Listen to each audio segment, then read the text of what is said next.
Hi hello friends, welcome back to Dinesh royal official YouTube channel. ఈ రోజు మనం సరికొత్త వీడియోతో అయితే మేము ముందుకు వచ్చాము. ఈ రోజు మనం వీడియో ఏమిటంటే సిద్ధవటం కోట.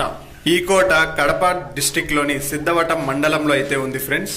ఈ కోటని తులువ డైనస్టీకి సంబంధించిన మట్టి రాజా అనే అతను 1303 సంవత్సరంలో విస్తీర్ణం చెంది ఉంది ఫ్రెండ్స్. ఈ కోటని పెన్నా రివర్ ఒడ్డున నిర్మించారు. ఎంతో పటిష్ట భద్రతతో అతి పెద్ద కాంపౌండ్ వాల్ అయితే ఇక్కడ నిర్మించారు. ఇప్పుడు మనం చూస్తున్నది కోట యొక్క ఎంట్రన్స్ భాగం ఫ్రెండ్స్. ఇందులో ఇరుపక్కల అభయాంజనేయ స్వామి విగ్రహాలు ఉన్నాయి. కొంచెం పైన మనం గమనించినట్లయితే దేవతామూర్తుల విగ్రహాలు ఉన్నాయి. ఈ కోట మొత్తము పెద్ద పెద్ద బండరాళ్లతో నిర్మించడం అయితే జరిగి ఉండదు ఫ్రెండ్స్. ఈ రాళ్ళు కూడా కొంచెం డిఫరెంట్ గా ఉన్నాయి. పాత రాళ్ళు కాబట్టి కొంచెం గరుగుతేలి మరీ ఉన్నాయి. ఇప్పుడు మనం ఈ కోట లోపలికైతే వెళ్ళి చూద్దాము ఎలా ఉందో. ఎంట్రన్స్ లో లోపలికి వెళ్ళంగానే ఇలా 3 పక్కల ఉన్న మండపం అయితే ఒకటి కనిపించింది. ఇలాంటి మండపాలు ఈ కోట లోపల తూర్పు దశలో ఒకటి, దక్షిణ దశలో అయితే ఉన్నాయి ఫ్రెండ్స్. 2 మండపాలు అయితే మొత్తానికి ఈ కోట లోపల ఉన్నాయి. ఇప్పుడు మనం చూస్తున్న ఈ కోటని విజయనగర పాలకులు మరియు ఎంతో మంది నవాబు పాలకులు కూడా పాలించారు. ఇది కోట లోపల మండపం దాటిన తర్వాత కోట లోపల అయితే ఇలాగా ఉంది ఫ్రెండ్స్. కుడి ఎడమ భాగాలు 2గా విభజించి ఒక పక్క మసీదుకు సంబంధించిన కట్టడం ఉంది, మరో పక్క కూలిన కట్టడాలు అయితే ఉన్నాయి. అవి ఏందో మనం చూద్దాము. ఇటు పక్క పెద్ద మసీదు కూడా ఉంది ఫ్రెండ్స్ ఈ కోట లోపల. ఆ మసీదును కూడా నేను ఇందులో చూపిస్తాను. ఇప్పుడు మనం చూస్తున్నది ఒక పురాతన కట్టడం శిథిల స్థాయికి వచ్చింది. చూడండి, ఇప్పుడు మనం చూస్తున్నాము పూర్తిగా శిథిలమైపోయింది ఈ కోట మొత్తము. అంటే 700 సంవత్సరాల ముందు కట్టిన కోట కాబట్టి ఇందులో ఈ మట్టి కట్టడాలన్నీ ఇలా కూలిపోయాయి ఫ్రెండ్స్. రాతి కట్టడాలు మాత్రం అలా శాశ్వతంగా నిలబడి ఉన్నాయి. ఈ కోట లోపల తాగునీటి కోసం ఉపయోగించడానికి అక్కడక్కడ ఇలాంటి చిన్న చిన్న బావిలు కూడా తవ్వి ఉన్నారు. కానీ అవి ఇప్పుడు ప్లాస్టిక్ వేసుకోవడానికి ఉపయోగిస్తున్నారు. ఇప్పుడు మనం చూస్తున్నది మసీదు యొక్క ముందు భాగము. ఈ కోటని మయానా నవాబులు 17వ శతాబ్దంలో హైదర్ వలీ మైసూర్ కింగ్ నుంచి అయితే వీళ్ళు స్వాధీనపరుచుకున్నారు. తరువాత నిజాం నవాబులు కూడా ఈ కోటని పరిపాలించారు. టిప్పు సుల్తాన్ నుంచి నిజాం నవాబులు స్వాధీనపరుచుకున్నారు.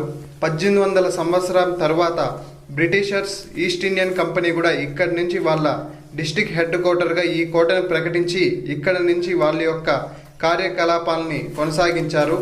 కాకపోతే ఇక్కడ ఎక్కువగా వరదలు వస్తుండడంతో ఇక్కడ పరిపాలనని కడప జిల్లా కేంద్రంగా మార్చి ఇక్కడ కేవలం నివాసిత స్థలముగా మాత్రమే ఉపయోగించారు. ఇప్పుడు మనం మసీదు లోపలికైతే వచ్చాము. ఈ కోట లోపల మసీదులో ఇక్కడ ఒక నోటీస్ బోర్డు అయితే ఉంది. దానికి అర్థం ఏంటో తెలుసా? ఈ ప్రాపర్టీ అంటే ఈ యొక్క మసీదు మరియు ఇక్కడ ఉన్న ఇల్లు ఇవంతా వక్ఫ్ బోర్డుకి చెల్లుతాయని ఒక గవర్నమెంట్ డిక్లరేషన్ బోర్డు అయితే ఇక్కడ పెట్టారు. కోట లోపల ఇలాంటి బోర్డు చూడడం గమనార్హం. ఇప్పుడు మనం చూసిన మసీదు మరియు ఇక్కడ ఉన్న చిన్న ఇల్లు ముందు రాజులు ఇల్లుగా ఉపయోగించేవారట. కాకపోతే ఇక్కడ ఒక స్వరంగ మార్గం కూడా ఉంది. ఈ మార్గం ద్వారానే ముందు రాజులు ఈ పెన్నా నదిలోకి వెళ్ళి స్నానం చేసి మళ్ళీ వచ్చేవారట. ఆ స్వరంగ మార్గాన్ని ఇప్పుడు నేను ఈ వీడియోలో చూపిస్తున్నాను. ఇది ప్రస్తుతం లాక్ చేసి అయితే ఉంది. ఎందుకంటే పక్కన ఉన్న నది ఎక్కువ వాటర్ వెళ్తూ ఉన్నాయి ఆ నదిలో, అందుకని జాగ్రత్త నిమిత్తం ఇది లాక్ చేశారు. ఇక్కడ చూడండి స్టెప్స్ కూడా ఉన్నాయి.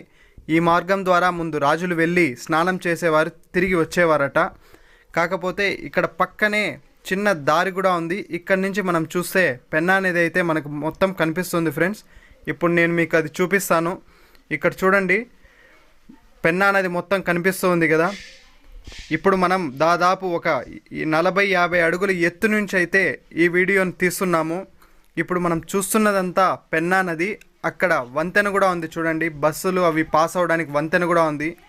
అక్కడి నుంచి వాటర్ అయితే చాలా ఫోర్స్గా వెళ్తున్నాయి. అది వీడియోలో మనకు తెలియడం లేదు. 1600 సంవత్సరాల ముందు కట్టిన మసీదు ఫ్రెండ్స్ ఇది. ఇప్పుడు చూస్తున్న మసీదు, దర్గా, నవాబులు ఉపయోగించిన కోట అన్నీ ఈ యొక్క వంతెన పక్కనే ఉన్నాయి ఫ్రెండ్స్. ఇది పెన్నా రివర్ ఒడ్డున అయితే ఉంది. ఇక్కడ నేను చూపించిన ఇల్లు కూడా మళ్ళీ మరమ్మతులు చేసి దానిపైన రేకులు అవన్నీ వేసి ఉన్నారు. కానీ కింద నుంచి కట్టడం అయితే పురాతన కట్టడమే ఉంది. ఈ నది చూడ్డానికి ప్రశాంతంగా ఉన్న ఒక 2 సంవత్సరాల ముందు ఇది సృష్టించిన నష్టం చాలా ఎక్కువ ఫ్రెండ్స్. ఒకప్పుడు అన్నమయ్య డ్యామ్ కొట్టుకుపోయి నందలూరు అనే విలేజ్ మొత్తం కొట్టుకుపోయి ఎంతో ప్రాణ నష్టం జరిగింది. ఇప్పుడు మనం చూస్తున్నది నవాబులు పరిపాలించిన కోట మరియు వాళ్ళకి సంబంధించిన దర్గా ఫ్రెండ్స్. ఈ ప్రాంతానికి సిద్ధవటం అనే పేరు ఎలా వచ్చిందంటే, పూర్వం ఇక్కడ సిద్ధులు ఎక్కువ నివసించేవారట. ఇక్కడ వటవృక్షాలు అంటే మర్రి చెట్లు ఎక్కువగా ఉండటం వల్ల సిద్ధవటం అనే పేరైతే ఇక్కడ వచ్చిందని ఇక్కడ స్థానికులు చెప్పారు. ఇప్పుడు మనం చూస్తున్నది కోట యొక్క పై కప్పు భాగం ఫ్రెండ్స్. కోట పైన చూడండి ఎలా ఉందో. అప్పట్లోనే కట్టడం ఎంత పకడ్బందీగా చేశారో. కోట పై నుండి చూస్తే మండపాలు అయితే ఇలా కనిపిస్తూ ఉన్నాయి. ఇక్కడ చూడండి కోట కట్టడం ఎలా ఉందో. ఆర్కిటెక్చర్ అయితే చాలా బాగా ఉంది. ఈ యొక్క కాంపౌండ్ వాల్ నుంచి చూస్తే పంట పొలాలు మరియు పెన్నా నది బాగా కనిపిస్తూ ఉంది ఫ్రెండ్స్. కోటకు ఆనుకొనే ఈ యొక్క పంట పొలాలు మరియు పెన్నా నది అయితే ఉంది. ఇప్పుడు మనం కోట యొక్క ఆర్కిటెక్చర్ అయితే ఒకసారి చూద్దాము. ఈ యొక్క ఆర్కిటెక్చర్ ఎక్కువగా విజయనగర పాలకులు చేసిన కోటలు, నిర్మించిన కోటలలో ఎక్కువగా మనం చూడవచ్చు. ఇలా దేవతామూర్తులు ఎక్కువగా కనిపిస్తూ అంబారీ చిహ్నాలైతే ఈ విజయనగర పాలకుల కట్టడాల్లో ఎక్కువగా దర్శనమిస్తాయి. వర్షాల వల్ల అక్కడక్కడ కాంపౌండ్ వాల్ ఇలా ఒరిగిపోయింది ఫ్రెండ్స్. దాన్ని తిరిగి నిర్మించడానికి పెద్ద పెద్ద రాళ్ళని ఈ కాలంలో అయితే పెట్టలేరు కాబట్టి ఆ రాళ్ళనే చిన్న చిన్నగా చేసి కడుతున్నారు. ఇప్పుడు మనం ఎడమ చేతి వైపు ఉన్న కట్టడం ఒకసారి చూద్దాము ఎలాగుందో. ఇక్కడ నవాబులు కట్టించిన ఒక కట్టడం మరియు దానికి ముందర సమాధులు అయితే ఉన్నాయి. ఇప్పుడు మనం చూస్తున్నవన్నీ నవాబుల యొక్క సమాధులు ఫ్రెండ్స్. వీటికి కూడా ఒక ప్రత్యేకత ఏదో ఉండి ఉంటుంది. అందుకే వీటిని ప్రత్యేకంగా దర్శనమిచ్చేలాగా పైకి అయితే పెట్టి సమాధులు చేసి ఉన్నారు. ఈ కోటలో ఉన్న మట్టి కట్టడాలన్నీ శిథిలావస్థకి అయితే వచ్చేసాయి ఫ్రెండ్స్. ఇప్పుడు చూస్తున్నది కూడా చాలా పెద్ద కోట. ఇది కోట లోపల ఉన్న ఒక కట్టడము. ఇది కూడా పూర్తి శిథిల స్థాయికి అయితే వచ్చేసింది.